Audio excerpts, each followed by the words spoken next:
Siguiente, ¿sabía usted que puede sufrir reflujo gastroesofágico y no saberlo? Sí, reflujo gastroesofágico y no saberlo. Para entrar más en detalle hemos invitado pues a un doctor ya amigo de esta casa, el doctor Antonio Linares, médico especialista en digestivo. Buenas tardes, Antonio. Buenas tardes. Bienvenido. Hola. ¿Es cierto que hay gente que puede padecer ese reflujo y no saberlo? Claro, porque hay a veces síntomas que más bien parecen respiratorios o de otorrino, como la tos, la disfonía, que en algunos casos, no en la mayoría probablemente, se deben también a la subida de ácido hasta la zona faríngea o las vías respiratorias. Antes de entrar más en detalle en los síntomas, ¿es lo mismo reflujo gastroesofágico que el ardor de estómago? No son exactamente sinónimos por esto que acabamos de ver. Habitualmente cuando hay ardor es porque hay reflujo, porque sube ácido o bilis, pero el reflujo es mucho más que eso. Es regurgitación, a veces dificultad para tragar, síntomas respiratorios, síntomas de como la tos crónica, etcétera. ¿A qué puede ser debido a la aparición de un reflujo gastroesofágico y el ardor? ¿Malas digestiones, exceso de alimentación en tu práctica clínica?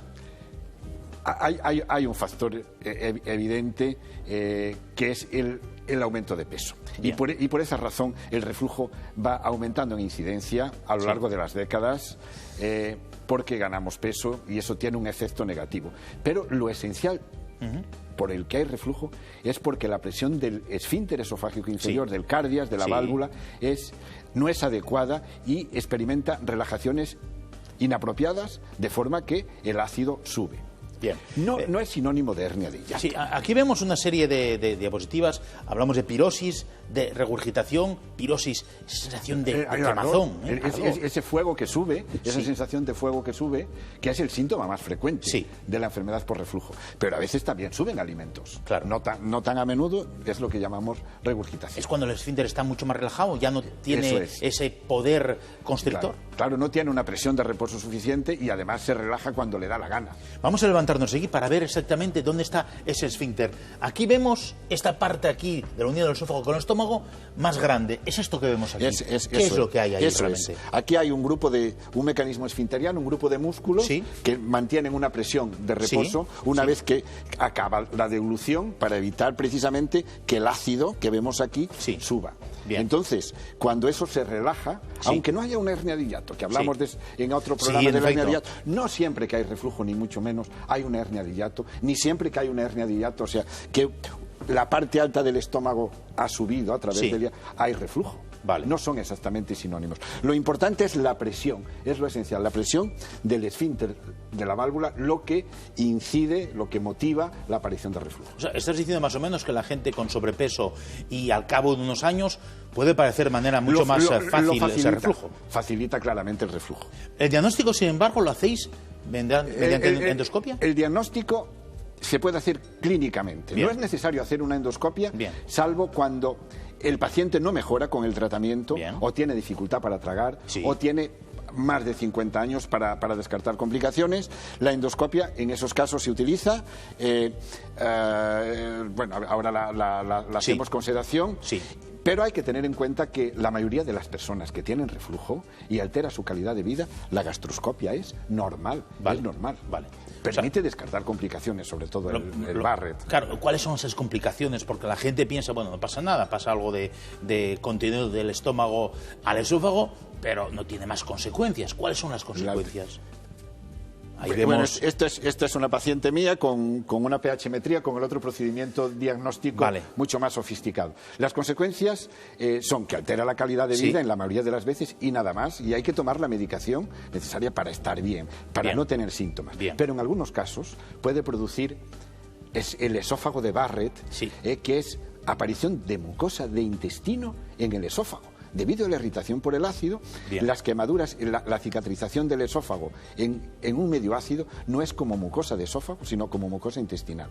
Y eso se llama esófago de Barrett y ese problema en varones aumenta un poquito el riesgo de cáncer de esófago, y eso no ocurre casi nunca antes de los 50 años, y por eso hacer una vez en la vida, a esa edad, 45-50 años, hacer una gastroscopia para descartar el esófago de Barrett.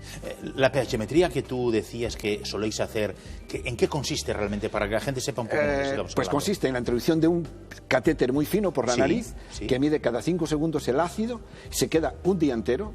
¿Hasta dónde llega ese...? Hasta 5 centímetros por encima del esfínter. Ahí está. 5 centímetros. Ahí está. Y eso sí que permite cuantificar los episodios de reflujo durante el día, durante la noche, de pie, en decúbito, y relacionados con la comida. Aquí vemos imágenes de dos aspectos bien diferentes de un esófago, ¿no? Claro, esto es un esófago de Barrett, es como se diagnostica, con la aparición de mucosa de intestino es mucho más sonrosada que la mucosa de esófago normal, y esto, bueno, no se ve muy bien aquí en la diapositiva, pero era una esofagitis, eran quemaduras producidas por el ácido. Tratamiento, básicamente, el primer paso, la primera barrera es medicamentoso. Claro, sería cambiar los hábitos de vida, perder peso, y eso serviría, pero eso es, como sabemos, es muy difícil. Entonces, lo más manejable, tampoco tenemos fármacos para cerrar el esfínter. No. Entonces, lo que hacemos es impedir que el estómago produzca ácido, y eso se consigue con el omeprazol y los derivados. ¿Qué pasa? Que si dejamos de administrarlos, el estómago vuelve a producir ácido y vuelve a subir. Entonces nos vemos obligados a utilizar un tratamiento de mantenimiento, lo mínimo para que el paciente esté bien. Que no siempre hace falta el omeprazol. Puede servir otros fármacos como la ranitidina, que son todavía más inofensivos, o incluso antiácidos. En los reflujos más leves, un paciente que tiene 2 episodios de reflujo a la semana, pues con antiácidos le puede servir. En relación con el omeprazol, tenemos una pregunta de Azucena de Gijón. Estoy tomando omeprazol y sales. ¿Puedo tomar alguna otra cosa? Bueno, pues ella nos ha resumido lo esencial del tratamiento, desde antiácidos o sales de bicarbonato, que son muy eficaces, pero no se debe abusar del bicarbonato porque se absorbe y alcaliniza un poco la sangre, y eso tiene sobre todo complicaciones renales. Se deben utilizar, si es posible, antiácidos no absorbibles, porque no tienen ningún efecto adverso evidente.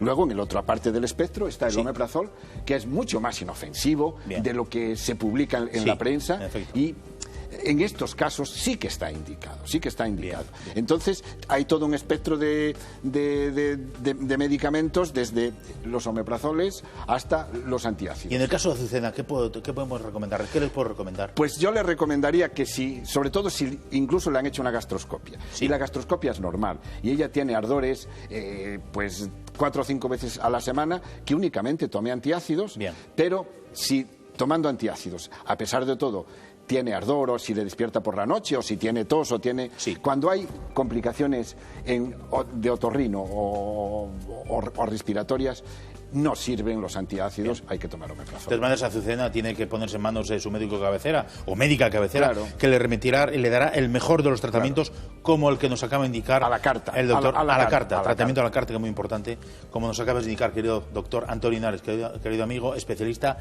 en digestivo. Muchas gracias y espero volver a tenerte aquí. Gracias.